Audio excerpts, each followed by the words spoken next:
जिसके शरीर में सफेद चमड़ी पड़ने लगती है, चर्म रोग हो जाता है, या चेहरे पर आंख के पास में पूरा कालापन आ जाता है, उसको हमेशा याद रखना है, लाल चंदन का लेपन पीपल के पत्ते पर करिए। काय पर करना है? पीपल के पत्ते पर लाल चंदन का लेपन करिए। लेपन कर कर सोमवार की अष्टमी के दिन उसको लेपन कर कर वापिस निकाल कर शंकर भगवान पर उसका धीरे धीरे त्रिपुंड बनाकर लेपन करना प्रारंभ करिए। जब आप त्रिपुंड बनाकर लेपन करना प्रारंभ करें, उसके बाद उस चंदन को जो सोमवार की अष्टमी है तब निकाल कर लिया है और निकाल कर लाकर उसको डब्बी में रख लें। उस चंदन का प्रयोग चर्म रोग के स्थान पर थोड़ी थोड़ी मात्रा में करना प्रारंभ करें, पानी के साथ मिलाकर। परंतु उस चंदन को केवल 6 से 7 दिन में प्रयोग करिएगा, ज्यादा नहीं। धीरे धीरे चमड़ी, परंतु उसको सोमवार की अष्टमी के दिन सिद्ध कर कर बनाना है। उसको सोमवार की अष्टमी के दिन चढ़ाना है श्री शिवाय नमस्तुभ्यम या ओम नमः शिवाय या पंचाक्षर मंत्र या महामृत्युंजय मंत्र, जो आपको आता हो, शिव जी का जो नाम आपको याद हो उसको बोलकर चढ़ा दो। उसको लिया, फिर उसको अपने शरीर पर लगाना प्रारंभ करो। उसका फल आपको 15 दिन के अंदर धीरे धीरे धीरे धीरे प्राप्त होना प्रारंभ हो। लाल चंदन का प्रयोग शिव जी के लिए अवश्य। दूसरा, जब विषम परिस्थिति आ जाए, ऐसा लग रहा है कि आपने पशुपति व्रत कर लिया, सोमवार की अष्टमी का प्रयोग कर लिया, मैंने शंकर जी की आराधना कर ली, तो भी विषम परिस्थिति चल रही है, अभी तक कोई सुधार आने को तैयार नहीं है, तब शंकर जी के मंदिर में जब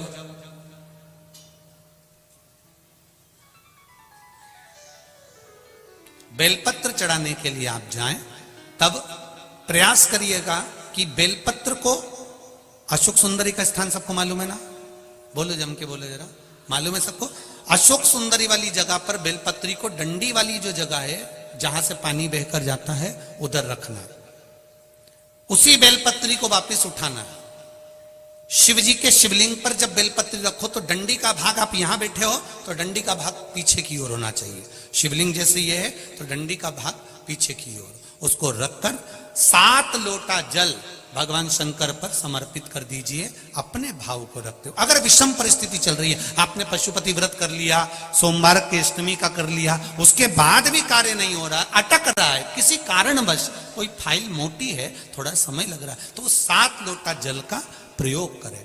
धीरे धीरे 7 लोटा जल शिव जी को बाल्टी में भरकर ले जाएं, अपने घर से 7 कलश जल शिव जी को समर्पित करना है। और समर्पित करने के बाद उस बेलपत्री को वापिस अपने ही घर पर लेकर आ जाना। 11 दिन 21 दिन उसको रखो, फिर उसका विसर्जन वापिस किसी नदी, सरोवर, तालाब या वृक्ष के नीचे कर दीजिए। बाबा हाथ पकड़कर बाहर निकाल ही देगा। परिस्थिति अगर बहुत विचित्र, विषमता, बहुत विषम परिस्थिति में उस जगह पर इसका प्रयोग कर सकते। शंकर भगवान को रिझाना, बेलपत्र का प्रयोग भगवान शिव को रिझाने का जो आनंद है, शिव को जो मनाने का आनंद है, वो एक स्वरूप ही अलग है, उसका एक स्वरूप आनंद। शंभु शरणे पड़ी मांगू घड़ी रे घड़ी, दुख काटो दया करी निदर्शन। शिव की आराधना का फल प्राप्त करें। हम कोई भी पुण्य का कार्य करते हैं तो सबसे पहले पंडित जी अगर रखते हैं पूजन की थाली में तो चावल रखते हैं। हम अगर कलश भी रखते हैं तो पहले उसके नीचे चावल रख देते हैं। हमारे यहाँ कोई शुभ कार्य होने वाला होता है तो हमारे यहाँ चावल का प्रयोग पहले किया जाता है।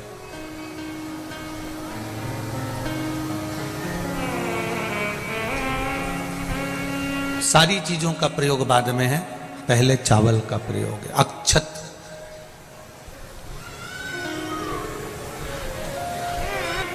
क्योंकि चावल में गुण होता है। चावल का सबसे बड़ा गुण होता है कि एक मुट्ठी चावल पकाने पर इतना हो जाता है कि वो आपकी थाली भर देता है। ये चावल का गुण है।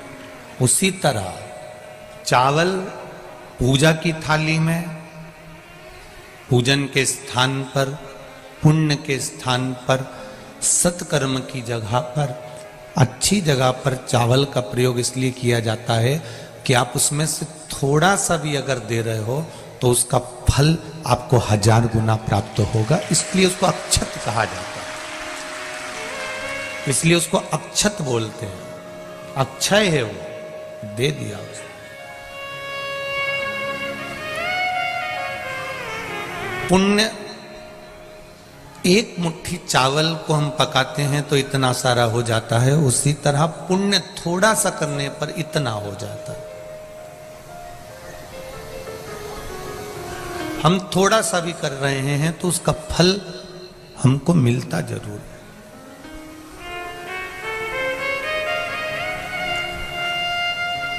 आप इतनी संख्या में, लाखों की संख्या में आप लोग कथा सुनने आ रहे हैं। भगवत स्मरण की भक्ति को धारण करना, थोड़ा सा पुण्य, थोड़ा सा चावल पकाने पर ज्यादा हो जाता है। उसी तरह जैसे पुण्य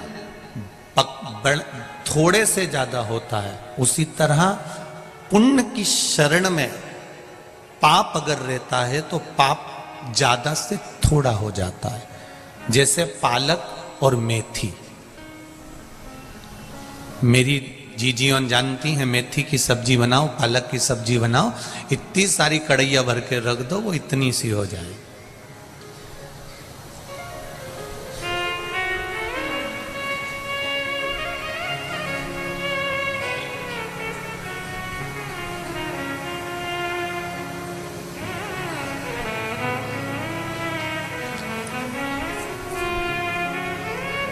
यहां पर ऐसा नियम है कि नहीं मालूम नहीं, पर मारवाड़ियों में ऐसा नियम है। मारवाड़ियों में एक नियम होता है कि जब कोई मरता है, मरने के बाद में जब उठावना होता है, उठावना होने में जो पुरुष होते हैं वो मंदिर जाते हैं। मंदिर से जब वापस आते हैं तो घर की स्त्रियां पालक लेकर खड़ी रहती हैं। अब यहाँ है कि नहीं मालूम नहीं, पर मारवाड़ में ऐसा नियम रहता है। अब वो पुरुष आया, स्त्रियों ने उस पालक को थोड़ा सा दिया। क्यों? उसका कारण क्या होता है? उसका कारण केवल इतना है कि कहीं कोई पाप कर्म अधिकता में रह गया हो तो परमात्मा उसको थोड़ा कर दे और हमारा जो पुण्य है उसको प्रबल कर दे। पुण्य की प्रबलता हो जाए और पाप थोड़ा हो जाए। महाराज,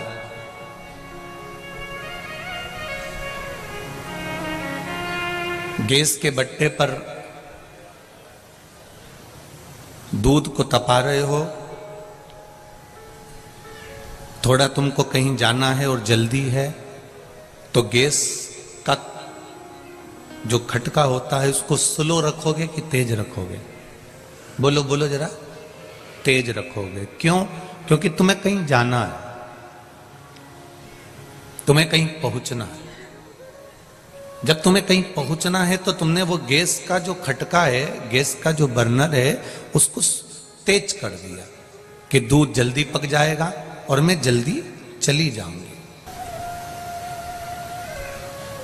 और अगर तुम्हें कहीं जाना नहीं है तो गैस का जो पॉइंट है वो स्लो रख दिया। मैं अब आराम से झाड़ू लगा के आती हूँ, कपड़े धो के आती हूँ, स्नान करके आती हूँ, तब तक ये दूध तप जाएगा, इतनी देर में मैं आ जाऊंगी।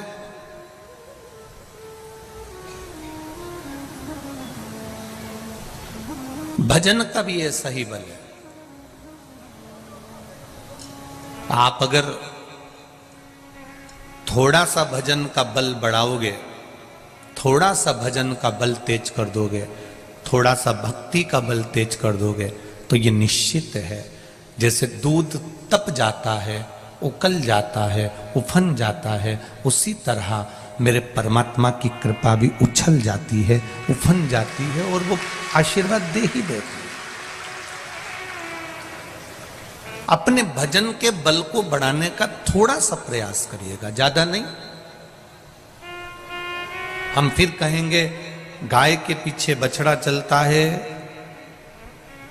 पति के पीछे पत्नी चलती है, गुरु के पीछे चेला चलता है, और जो जल चढ़ाता है देवाधिदेव महादेव को, एक लोटा जल जो अपने घर से लेकर जा रहा है, मेरा महादेव उसके पीछे पीछे चलकर उसका कल्याण कर देता है।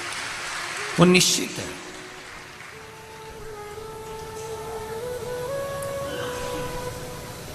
आज एक कोई कह रहा था, गुरुजी ईश्वर तो हमारी सुनता ही नहीं है, भगवान तो हमारी सुनता ही नहीं।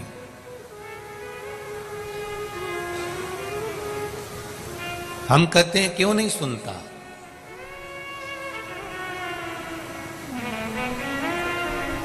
उसका कारण केवल एक है। गुरुजी मैंने 2 घंटे भगवान का भजन करा, मैंने श्री शिवाय नमस्तुभ्यम का जाप करा, मैंने पूजन करी, मैंने अर्चना करी, मैंने आराधना करी, मैंने पाठ करा, मैं शिव जी के रोज मंदिर जाता हूं, रोज अभिषेक करता हूं, रोज अर्चना करता हूं, उसके बाद भी भगवान मेरी क्यों नहीं सुनता?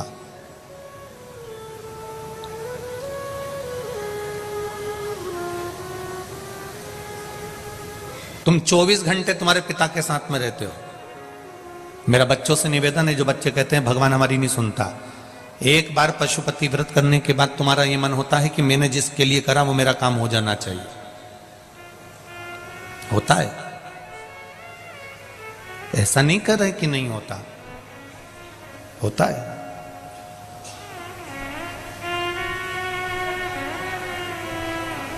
ईश्वर हमारी क्यों नहीं सुन रहा?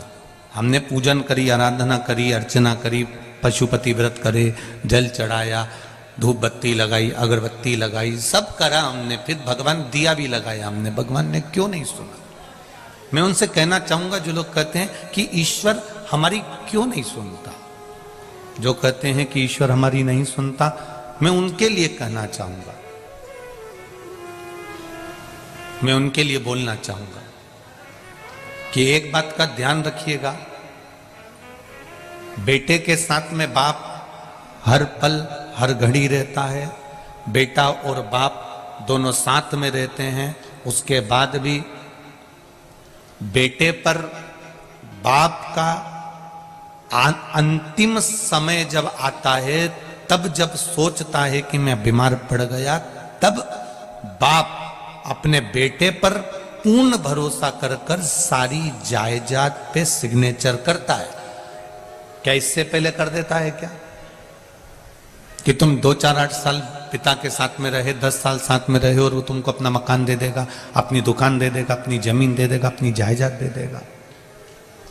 नहीं देगा इतनी जल्दी। जब तक वो ये जान नहीं लेगा कि विश्वास पक्का हुआ कि नहीं हुआ, तब तक वो नहीं देगा अपनी जायदाद।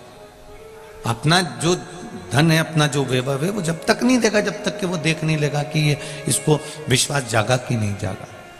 आप एक बार पशुपति व्रत करें, मान लो अगर काम नहीं हुआ तो दूसरी बार ये विचार कर कर करना कि मेरे महादेव मेरी पूजन में कौन सी कमी रह गई, आप आए नहीं और सुबह हो गई, क्या कमी थी मेरी पूजन में बाबा, कुछ तो रह गया होगा।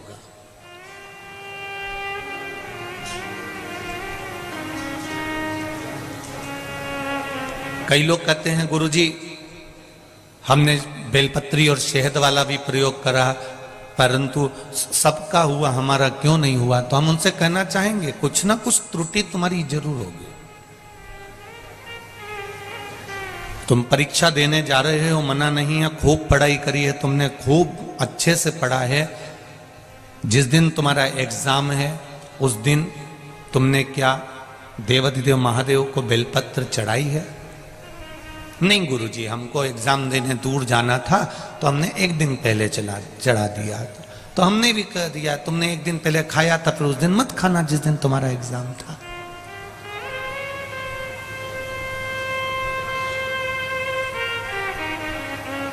जिस दिन तुम्हारा एग्जाम है आप पढ़ाई करो, दिल से करो, उसके साथ में एक पत्र आया,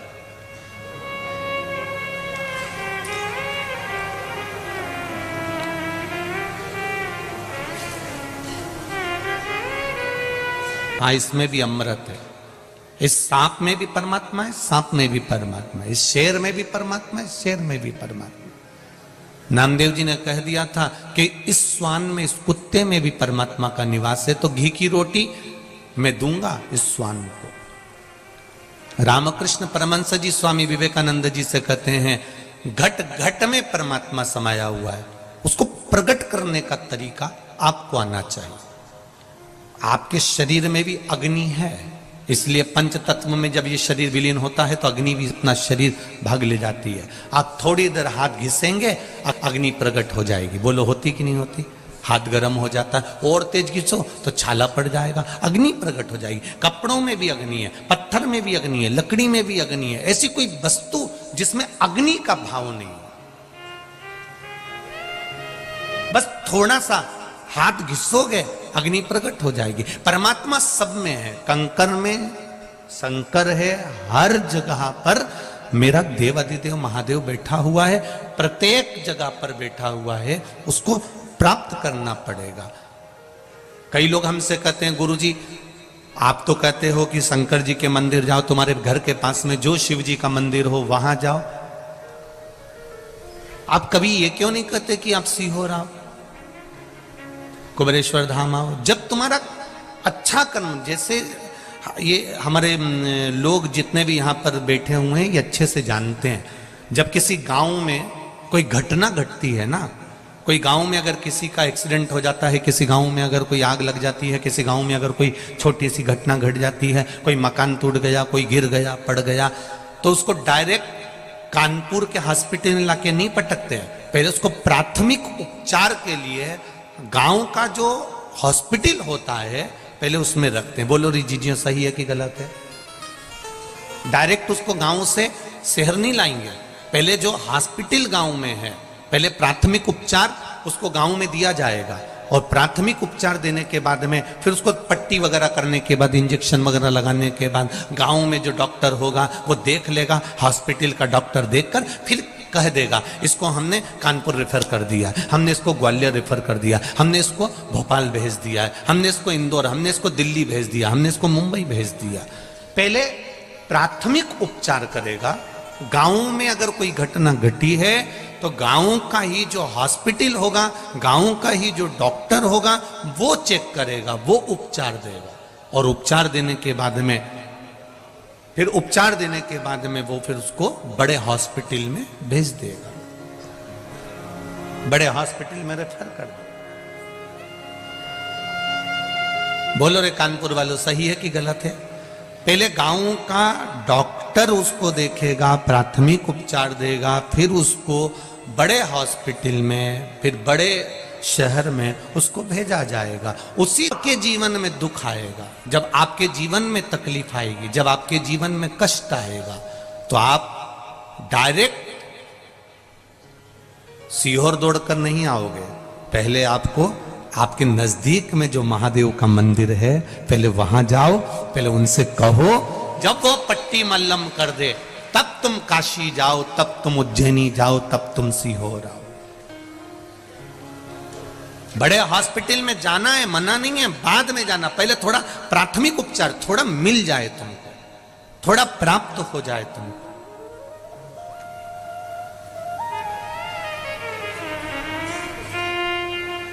हम कथा करवाने वालों से हमेशा कहते रहते हैं कि कभी कर्जा रखकर कथा मत करवाना, कभी कर्जा लेकर कथा मत कराना। व्यवस्था करना है, तुमसे कोई 25 लाख, 50 लाख, 100 लाख, 1.5 लाख, जो कभी आपके सम्मुख में नहीं कि 25 लाख मांग लियो, महाराज ने 50 लाख मांग लियो, कि 40 लाख मांग लियो, कि 80 लाख मांग लियो। कर्जा रखकर कथा मत करवाना। कथा करवाना तो तुम्हारे पास में जब मेरा देव अधिदेव महादेव, और अभी भी कहकर जा रहा हूं कानपुर वासियों के लिए, जब मेरा बाबा तुम्हारे मन में अगर बात आ जाए कि मुझे भी कथा कराना है, तो मेरे बाबा से एक बार दिल से कहना, बाबा इतना देना कि एक बार मैं भी कथा कराऊं, तो देगा, निश्चित है वो देगा। कथा तब कराओ जब वो दे दे, कर्जा लेकर नहीं।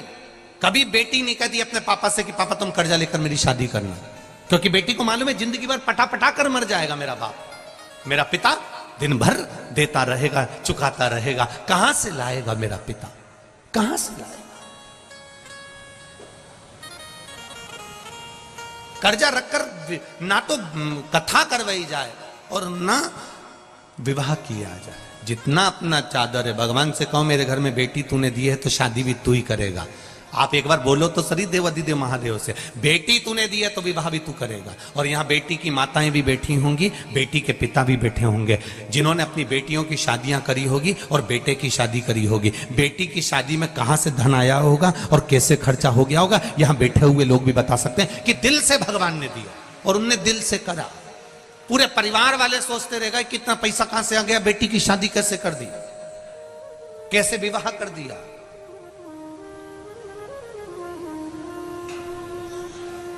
आप उससे कहो, मेरे आनंदेश्वर महादेव से, मेरे विश्वनाथ से, मेरे महाकाल राजा से, मेरे त्रिकालदर्शी, मेरे कैलाशी, मेरे अविनाशी, मेरे कुबेर भंडारी से कहो कि वो दे तुमको और तुम कथा कराओ। हमारे ये जितेंद्र जी शुक्ला जी के साथ के जितने भी मित्र मंडली है, जितने भी जजमान परिवार हैं, वो रोज कहते हैं गुरु जी ऐसी कृपा करो, ऐसी कथा होती रहे। हम तो भगवान से यही प्रार्थना करके जाएंगे कि बाबा आप लोगों को खूब देता रहे और आप ऐसे ही सत्कर्म करते रहे। आज भी यजमान हमको जब लेर कर आए तब बोल रहे थे, कल वाले भी बोल रहे थे, परसों वाले, हमने उनसे एक ही बात कहा, बाबा से विनती करो, बाबा करेगा। उससे बस निवेदन करना हमारा काम है, हम कह सकते हैं बस, इससे ज्यादा कुछ। तेरे मंदिर में आना मेरा काम है और मेरी बिगड़ी बनाना तेरा काम। कोई सम्मुख नहीं आता, अंत समय तक, जन्म से लेकर मृत्यु तक कोई तुम्हारा साथ देने वाला नहीं होगा। माता के गर्भ से जब पैदा होगे तब भी अकेले होगे और मरोगे तब भी अकेले रहोगे, कोई साथ नहीं देगा। जो माँ के गर्भ में तुम्हारा पेट भरेगा, जो माता के स्तन में दूध देगा, वो ही मरते समय तुम्हें कफन देगा, वही लकड़ी देगा, वही अग्नि देगा, कोई दूसरा नहीं। जब तन में उठेगी ज्वाला, कोई पास न आने वाला। जब तन में उठेगी ज्वाला, अंत समय में चिता पर रख दिया जाएगा, जला दिया जाएगा। परिवार वाले आग लगाकर पीछे हट जाएंगे, कोई तुम्हारे साथ में रात भर नहीं रहेगा। मुर्दा अकेला जलता रहता है, हड्डियां चटकती रहती है, शमशान सूना रहता है, तब कौन तुम्हारा साथ देता है? कोई साथ देने वाला नहीं होता। जो तुमने भगवान का भजन किया है, जो तुमने एक लोटा जल चढ़ाया है, जो तुमने बेलपत्री चढ़ाई है, जो तुमने शिव महापुराण की कथा सुनी है, जो यहां पर सेवा करी है, वो पुण्य तुम्हारा अकेलापन दूर करेगा और शमशान में भी तुम्हारे साथ खड़ा रहेगा। तुम्हारा पुण्य कटने वाला नहीं, पुण्य तुम्हारे सामने रहेगा। उस अंत समय में केवल एक, कोई नहीं रहने वाला शमशान में। आग लगाएंगे, सब वापिस आ जाएंगे। घर आते से पड़ोसी की यहां से पूड़ी और सब्जी आ जाएगी, खा जाएंगे। मुर्दा भी पड़ा होगा तो भी अंदर जाके चाय तो निपटा जाएंगे, चाय पीने में कोई मना नहीं करेगा। रात भर मुर्दा पड़ा है तो रात भर कोई नहीं रोता साहब। कौन रोता है रात भर? कोई नहीं। शुरू के 2-3 घंटा जरा दमदारी से रो लेते हैं, क्योंकि दम दिखाना पड़ती है। कि धीरे धीरे धीरे धीरे आंसू पुछ जाते हैं, दीवार से माथा टिक जाता है, पल्लू बड़ा सा।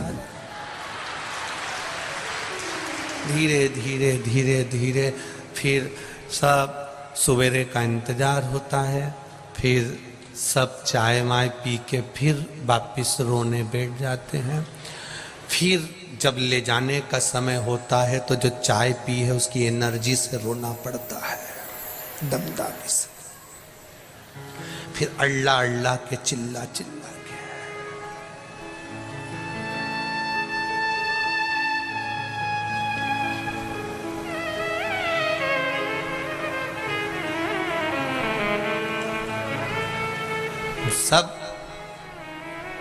वो कहते हैं ना, एक राजा के लड़के के 4 मित्र थे। एक 24 घंटा साथ रहने वाला,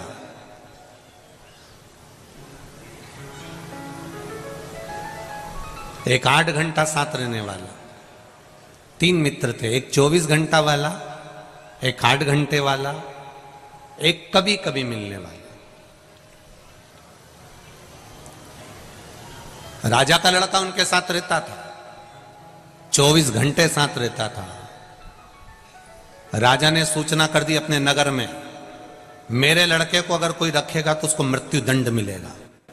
लड़का और लड़के को निकाल दिया घर से बाहर। लड़का रोते रोते अपने 24 घंटे साथ रहने वाले मित्र के पास गया। मित्र, तू मेरे साथ 24 घंटे रहता है, तू तो मेरा साथ दे दे। 24 घंटे वाले ने पानी की भी नहीं पूछी और भगा दिया, चल निकल यहां से, तेरे पिताजी मुझे भी मृत्यु दंड दे देंगे, मुझे मरना नहीं है, निकल जाओ यहां से। 24 घंटे वाले को निकाल दिया, 24 घंटे वाले ने निकाल दिया। रोता हुआ 8 घंटे वाले के पास गया। उसने सोचा 8 घंटे वाला क्या साथ देगा जब 24 घंटे वाले ने नहीं दिया। 8 घंटे वाले के पास गया तो 8 घंटे वाले ने भी पानी तो पिलाया, थोड़ी देर बिठाया, पर कह दिया मैं साथ नहीं दे सकता, तुझे जाना पड़ेगा, तेरा पिताजी हमको भी मृत्यु दंड दे देगा, मर जाएंगे हम, जा। उसने निकाल दिया। उसने कहा जब 24 घंटे साथ रहने वाले ने साथ नहीं दिया, 8 घंटे वाले ने साथ नहीं दिया, तो कभी कभी मिलने वाला क्या साथ देगा। गया वो कभी कभी मिलने वाले के पास। उसने कहा बहुत दिनों के बाद आया रे, यहाँ सालों हो जाती है, तू तो आता ही नहीं है। हाँ मित्र, बस आया हूं तेरे यहां रहने के लिए। मेरे पिताजी ने पूरे नगर में सूचना करी है, जो मेरे बेटे को रखेगा उसको मृत्यु दंड दिया जाएगा। कभी कभी मिलने वाले ने कह दिया तू चिंता मत कर, तू मेरे पास रहे, तेरा पिताजी अगर मुझे मारेगा तो मैं मरने को तैयार हूं, तू तो आराम से रहे मेरे पास में, खा पी मौज कर। कभी कभी मिलने वाले ने अपने पास रख लिया। राजा को सूचना मिली, उसने उसको बुलाया, पूछा तुमने मेरे बेटे को रखा? हाँ। तुम्हें डर नहीं है? नहीं है। राजा ने अपने लड़के को राजपाट दे दिया, जो कभी कभी मिलने वाला था उसको मंत्री बना दिया। कभी कभी मिलने वाले को मंत्री बना दिया, राजपाट राजा के लड़के को दे दिया।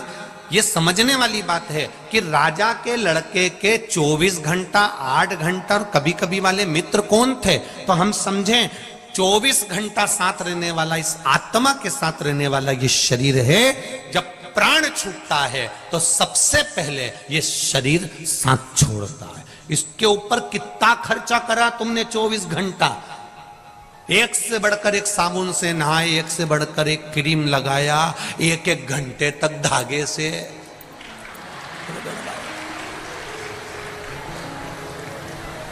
सोचो 24 घंटा साथ रहने वाले शरीर पर बादाम, काजू, पिस्ता, इलायची, बादाम, लड्डू, चाउमीन, कहीं डोसा, कहीं इडली, कितना खर्चा करा ये 24 घंटे साथ रहने वाले शरीर पर, कितना खर्च किया। और 24 घंटे साथ रहने वाले शरीर ने सबसे पहले साथ छोड़ा है इस आत्मा का।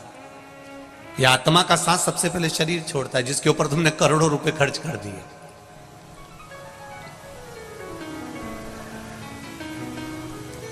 करोड़ों रुपए जिसके ऊपर खर्च करा, उसने सबसे पहले साथ छोड़ा। फिर 8 घंटे वाले होते हैं हमारे परिवार वाले, 8 घंटे से ज्यादा नहीं रोते। तुम अंदाजा लगा के बैठ जाना, रात को मरेंगे तो 2-3 घंटा जब दमदारी से रोएंगे, रात भर लाश को पटक देंगे दिया लगा के, दिया और अगरबत्ती, सुबह सुबह फिर तैयारी, 2-3 घंटा जब दमदारी से रो लेंगे। इसे मिला के केवल 6 घंटा तो ये हो गए। 2 घंटा इन्होंने बचा के रख लिए, जब भी कोई मिलने आएगा तो 1-1 सेकंड के लिए तो रोना पड़ेगा। उसका पूरा हिसाब लगाया जाएगा तो 8 घंटे के पहचान वाले हैं। जैसे ही कोई आया रहता है, माताएं अपने काम में लगी रहती है, और जैसे ही कोई आके बैठा और इनने पल्लू डाला हूं करना, और पूरी कहानी सुनाएंगी फिर धीरे से। अच्छा, जो मिलने आता उसमें इतनी अक्ल ही नहीं होती। जब मिलने आया उसको पूरे नगर वालों को मालूम है इसको अटैक आया था, कि एक्सीडेंट हुआ था, कि शुगर बढ़ी थी, कि बीपी बढ़ा था, कि कैसे मारा था, सारे गांव के लोगों को मालूम है। उसको भी मालूम है कि कैसे मारा, परंतु आते से पूछेगा क्या हो गया था बताओ। और कहने वालों को भी शर्म नहीं आती, वहीं बैठे बैठे रात को तो अच्छे थे,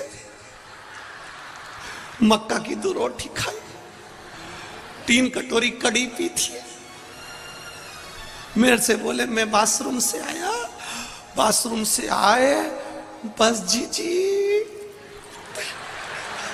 बस। अब इनको सुनाई, ये गए, दूसरे आ गए। फिर उनने पूछा क्या हुआ था, फिर ने मक्का की 2 रोटी खाई थी, कड़ी भी 3 कटोरी पी थी। जितने आ रहे ना सबको यही बात बताई। तो एक ही बात तुम्हें सबको बताना है तो एक सीडी बनवा लो और प्लेयर में लगा दो, जैसे कहीं का है ना खटका चालू, ऐसे मरा था ये। पूछने आने वालों को भी शर्म नहीं आती और बताने वालों को भी नहीं आती। पूछने जाने वालों से निवेदन है, अगर किसी के मरे में बैठने जा रहे हो तो कैसे मरा ये मत पूछो, थोड़ी देर बैठकर राम नाम और कृष्ण नाम और शिव नाम का भजन कर लो तो वो तर जाएगा।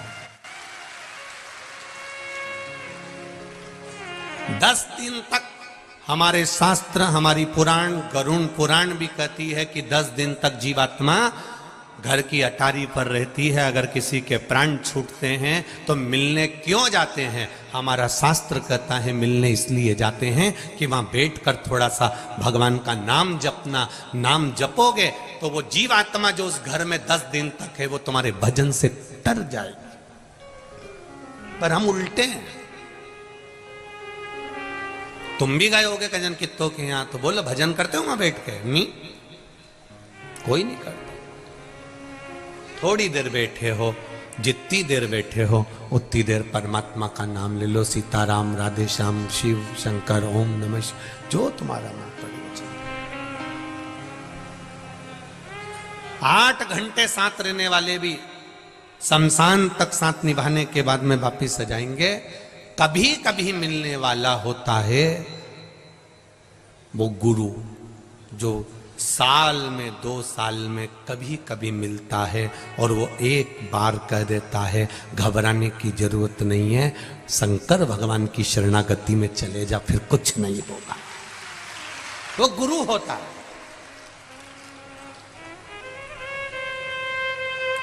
कितनी भी आत्मा भटक रही हो, वो गुरु उसको शरणारविंद तक ले जाके छोड़ देगा। वो कभी कभी मिलता है कि भक्ति को धारण हो। कभी कभी मिलने वाला होता है सतगुरु, जो कह देगा 24 घंटे साथ रहने वाला शरीर है, आत्मा के साथ रह रहा है। 8 घंटे वाले रिश्तेदार, परिवार वाले हैं। और कभी कभी मिलने वाला गुरु इस आत्मा को समझाकर परमात्मा तक छोड़ देता है। वो कहता है कि तुम शिव पर विश्वास करो, संसार पर नहीं। संसार तो मिथ्या है, झूठा है।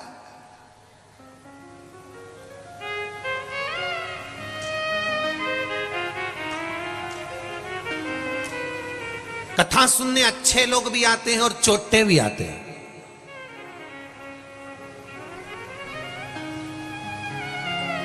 तुम्हारा ध्यान भोलेनाथ पर रहता है और चोटे का ध्यान तुम्हारी चेन और अंगूठी और मोबाइल और पर्स पर रहता। अब एक बात हम पहले भी कथा में कही, आज फिर कहेंगे। तुम्हारी वस्तु चोरी चली गई 2 साल में, 3 साल में, वो जो चेन गई या अंगूठी गई या पर्स गया या मोबाइल गया, वो 2-1 साल में बाबा ने फिर तुमको दिला दिया। पर चोटा तो हर कथा में पहुंचता है, तो वो भी चोटा की चोटा ही रहता है। वो आज तक चोटे से प्रमोशन ही नहीं हुआ उसका। जब 25-50 हजार रुपए की 2-4 हजार, 10 हजार, 20 हजार के मोबाइल चुरा लिए, 50 हजार की, कोई पीले चावल नहीं पहुंचे, कोई पत्रिका नहीं पहुंची, कोई निमंत्रण नहीं पहुंचा, उसके बाद भी अगर आप आए हो तो यहां किसी धन या दौलत के लिए नहीं और किसी लोभ से नहीं, तुम आनंदेश्वर महादेव की कृपा से पहुंचे। तुम आनंदेश्वर भगवान की कृपा से अपना शुद्ध भाव लेकर आए हो। यहां कोई दिखावे के लिए नहीं आया। पूरे कानपुर में एक बैनर बता दो, एक पोस्टर बता दो तो बात दूसरी है। केवल इस यहां से लेकर आगे चौराहे तक के बीच में, उसके सिवा कहीं बैनर नहीं मिलेगा, कहीं निमंत्रण पत्र नहीं मिलेगा, कोई निमंत्रण, कोई। तो तुम्हारा ये केवल दिल जुड़ा है महादेव से, कोई दूसरा चीज नहीं जुड़ी है। नहीं तो जनता को इकट्ठा करने के लिए अच्छे अच्छे के पसीने छूट जाते हैं। गाड़ियां भर भर कर बुलाना पड़ती है, कजन कितना बांटना भी पड़ता होगा, तब इकट्ठा करना पड़ता होगा। पर ये तुम्हारी निर्मल भक्ति है आनंदेश्वर महादेव की। इसलिए कह रहा हूं कल्याणपुर और कानपुर वालों, बड़े किस्मत वाले हो, गंगा के तट वालों, तुम्हें प्रणाम करता हूं आपकी भक्ति को। ये आपकी भक्ति है, ये निर्मल भक्ति है। हम जहां भी कथा करने गए वहां हमने देखा बड़े बड़े लोग पोस्टर मोस्टर लगा देते, वो अपनी जगह पर कल्याणपुर और कानपुर में मेरे आनंदेश्वर महादेव ने एक चमत्कार जो दिखाया है, वो चमत्कार आपके रूप में बैठा हुआ है मेरा महादेव, आपके रूप में। ये आनंदेश्वर की भक्ति है, इसको कहते हैं आनंदेश्वर महादेव। ये कोई साधारण नहीं है महाराज। उसकी नगरी में कथा कराने वाला वही राजा है और कथा सुनने वाला वही राजा है। यहां बाकी की सब प्रजा है उसकी, सब प्रजा। उसकी भक्ति इतनी प्रबल है, उसकी भक्ति का बल इतना प्रबल। ये चमक ये दमक फुलवन में महक, सब कुछ सरकार तुम्ही से है। कभी कभी मिलने वाला सतगुरु होता है, कभी कभी मिलने वाला, और कभी कभी मिलने वाला जो सतगुरु होगा वो आत्मा को परमात्मा से जोड़ने का काम करेगा। वो आप लोगों से ये नहीं कहेगा, क्योंकि उसको मालूम है संसार मिथ्या है। थोड़ी देर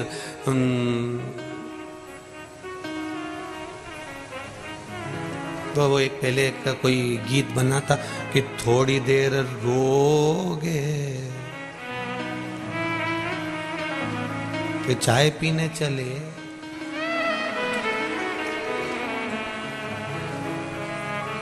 थोड़ा सा, बस थोड़ा सा। फिर कहूंगा मेरी माताओं से, मेरी जीजियों से और मेरे जीजाओं से, फिर कहूंगा आप दिल से उसको रिझा लो, मेहनत पूरी करो। छोटा सा भी काम करो ना तो ये मत सोचना, संकोच मत करना कि बहुत छोटा काम है, अपनी मेहनत पूरी करना।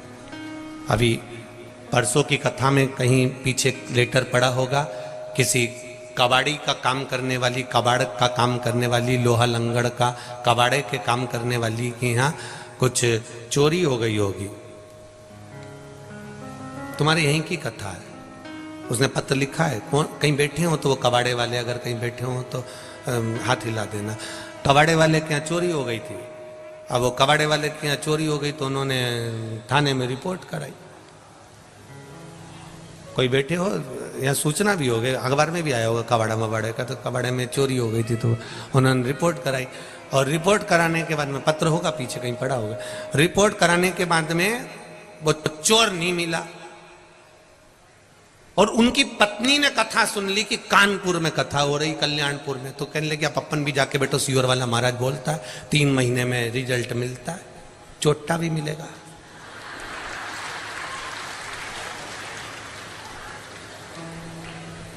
पत्र पीछे होंगे, मैं कहूंगा जब आपको समय मिले तो उसमें छाटना, कल बता देंगे।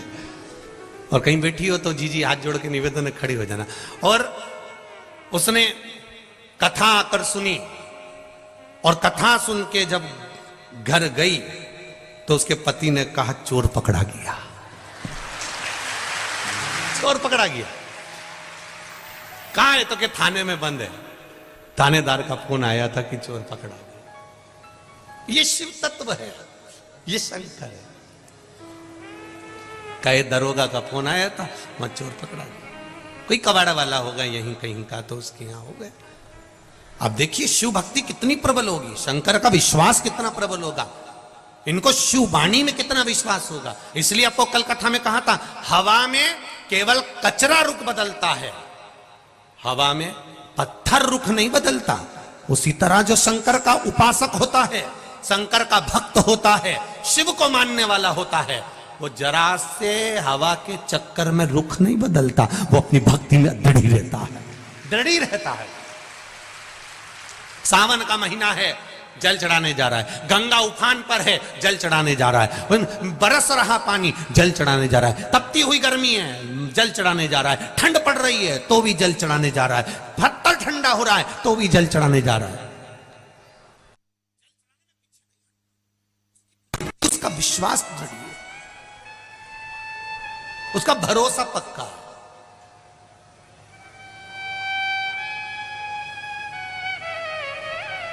और जिस समय पर विश्वास दृढ़ हो जाता है, भरोसा पक्का हो जाता है, परमात्मा मिल जाता है। लोग कहते ईश्वर के, हम तो इतना पूजन करते, इतना पाठ करते, इतनी आराधना करते, इतनी अर्चना,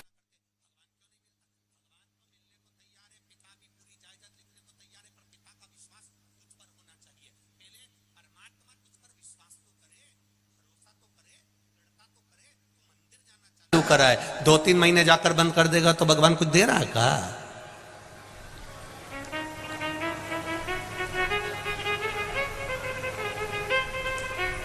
एक नौकरानी 2 महीना काम कर कर चली जाती है तो सेठानी उसको बहुत कुछ देती है क्या? अरे बोलो तो जम के नहीं। और एक नौकरानी या कोई सेविका या कोई सेवक एक कंपनी में एक जगह पर 8 साल 10 साल तक काम करता रहता है तो फिर सेठानी भी कह देती है, तू चिंता मत कर, तेरी लड़की की शादी होगी तो मैं सब कर दूंगी, क्योंकि सेठानी ने कह दिया तूने मेरे यहां इतने सालों तक नौकरी करी है, मेरे यहां इतने सालों तक तूने सेवा दी है, मैं तेरा लड़की की शादी कर दूंगी, तेरे बच्चे की पढ़ाई का खर्चा उठा लूंगी, तो क्या टेंशन लेती है? तू मेरे पास अगर नौकरी कर रहा है, शंकर भगवान भी तो कहते हैं तूने अगर मेरी नौकरी पकड़ कर रखी है, मेरे यहां आ रहा है, एक लोटा जल चढ़ा रहा है, प्रणाम कर रहा है, बेलपत्र चढ़ा रहा है, आचमन कर रहा है, हमारे दुख बहुत ज्यादा, हमारी तकलीफें ज्यादा हो, हमारे कष्ट ज्यादा हो, पर विश्वास भी तो ज्यादा होना चाहिए, भरोसा भी तो पूर्ण होना चाहिए। जब भरोसा पूर्ण होगा, विश्वास दृढ़ होगा तो परमात्मा मिलेगा। अंधकासुर की कथा कर रही है, भगवान शिव तप में लीन थे, साधना में बैठे हुए थे, कुछ देर के लिए भगवान के नेत्र खुले, नेत्र खुलते से एक अश्रु निकला, वो आंसू से एक पुत्र ने जन्म लिया, वो अश्रु से एक बेटे ने जन्म लिया जिसका नाम अंधकासुर था। एक लड़का जन्म लेता है, एक पुत्र जन्म लेता है, अंधकासुर। जब अंधकासुर ने जन्म ले लिया, पार्वती जी ने उसको गोदी में ले लिया। शिव जी कह रहे हैं पार्वती इसको उठाकर फेंक दो, इस बालक को अपने पास में नहीं रखना है, इसको उठाओ समुद्र में डाल दो, क्योंकि ये मेरे नेत्र बंद करने के बाद जन्मा, ये मेरे नेत्र बंद करने के बाद जन्म लिया, इसको उठाओ और समुद्र में डाल दो, इसको नहीं रखना अपने। महाराज पार्वती जी ने उसको हृदय से लगाया, ये मेरा पुत्र है, ये मेरा बेटा है, और जब मेरा पुत्र है, मेरा बेटा है, तो मैं इसको कैसे मार सकती हूं, इसको कैसे मैं समुद्र में डाल सकती हूं?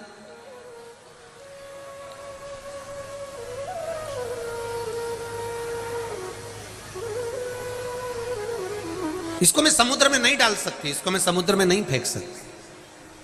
माता पार्वती जी ने कह दिया।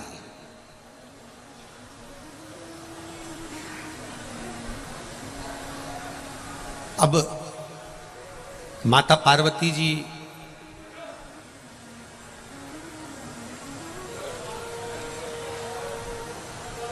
शिव जी से कह रही हैं भले कुछ भी हो, पर आपके द्वारा प्रकट हुआ है, इसलिए मैं इसको रख रही हूं गोदी में, इसको इसलिए मैं गोदी में ली हुई हूं, इसको मरने नहीं दूंगी मैं, मना कर। शिव जी नहीं माने।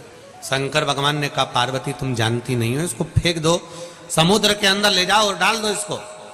शंकर भगवान के कहने पर माता पार्वती जी ने उस बालक को, अंधकासुर को समुद्र में डाल दिया। हिरण्याक्ष ने उसको पाल पोस कर बड़ा कर लिया। हिरण्याक्ष के प्राण छूट गए, अंधकासुर अकेला रह गया। अकेला रहा तो उसने ब्रह्मा जी से वर प्राप्त करा कि मुझे वर दीजिए कि मैं कभी मरूं ना, मेरे प्राण कभी नहीं छूटे, मेरे प्राण जाए ना, ये वर मुझे दे दो। ब्रह्मा जी ने कहा ऐसा हो नहीं सकता, मरना तो पड़ेगा। आपको कथा में पहले भी कहा, चाहे बादाम खाओगे तो भी मरोगे, नहीं खाओगे तो भी मरोगे, मरना तो है, निश्चित है, प्राण तो छूटेंगे। पहले भी कहा कथा सुनोगे तो भी मरोगे, नी सुनोगे, बोलो बोलो जम के बोलो, तो भी मरोगे। रोटी खाओगे, अरे बोलो तो भी मरोगे, नी खाओगे तो भी मरोगे। डेंटिंग पेंटिंग कर लोगे तो भी मरोगे, और नी करोगे तो भी मरोगे। मरना तो है। सियोर वाला महाराज कह दे कि मैं तुम्हें मरने से बचा लूंगा, या कहीं का महाराज हो वो कह दे कि मैं तुम्हें मरने से बचा लूंगा, तो फालतू की बात है ये तो सब बेवकूफ बनाने की बात है कि तुम बच जाओ। मरना तो निश्चित है।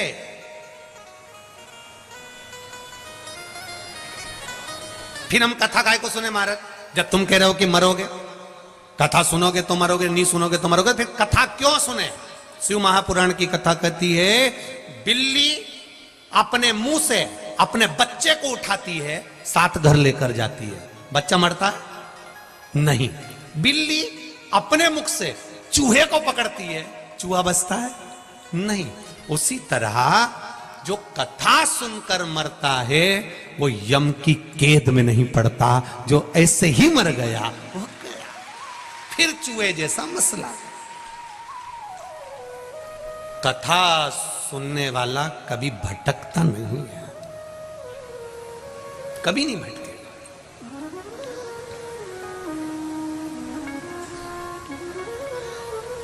इतने सारे लोग बैठे हो, मान लो चाबी तुम्हारी कहीं खो जाए घर की, अभी तुम यहां से जाओ और चाबी तुम्हारी कहीं खो जाए, परेशान होगे कि नहीं होगे? अरे बोलो तो जम के, होगे ना। फिर क्या करोगे? मैं वापिस जाती हूं, मैं जहां बैठी थी वहां पे ढूंढती हूं, फिर आई, फिर ढूंढी, नहीं मिली। अब क्या कर रही है? मैं उसी रास्ते पे जाती हूं जहां मेरी चाबी से मैं आई थी ना, तो चाबी तो मेरे पल्लू में ही थी, चाबी तो मैं लेके गई थी, चाबी तो हमारा कमर में खोसी हुई थी, फिर चाबी कहीं का। फिर उस रास्ते भर चाबी ढूंढती ढूंढती, पड़ोसन भी पूछ रही क्या ढूंढती ढूंढती आई। चाबी भूल जाओगे, चाबी छोड़ जाओगे तो घर जाकर कितनी परेशानी देखना पड़ेगी, जरा विचार करो। चाबी गुम जाए, मोबाइल गुम जाए, किसी बाहर मुंबई गए और तुम्हारे पास में से एड्रेस गुम गया या मोबाइल नंबर गुम गया, कितना परेशान हो गए। परेशानी देखना पड़ेगी, जरा विचार करो। चाबी गुम जाए, मोबाइल गुम जाए, किसी बाहर मुंबई गए और तुम्हारे पास में से एड्रेस गुम गया या मोबाइल नंबर गुम गया, कितना परेशान हो गए। एक चाबी घूम जाती है तो परेशान होना पड़ता है, वापिस लौट कर आकर चाबी ढूंढना पड़ता है। उसी तरह मरते समय परमात्मा का नाम भूल गए तो वापिस आना पड़ेगा, ढूंढना पड़ेगा, फिर ढूंढो, वापिस ढूंढो। चाबी खो जाए तो कितना परेशान होना पड़ता, वापिस आओ, देखो मिलेगी। फिर परमात्मा का नाम भूल गए, मृत्यु के समय पर, अंत समय पर परमात्मा याद नहीं आया, राम कृष्ण शिव मेरा याद नहीं आया, अंतिम समय में प्राण छूट रहे, भगवान याद नहीं आया, संसार में आसक्तियों में, वासनाओं में, तृष्णाओं में पड़े रहे, नहीं आया परमात्मा याद, चाबी गई। फिर भगवान से कहा प्रभु मुझे एक बार फिर जन्म दे दो, 84 लाख योनियां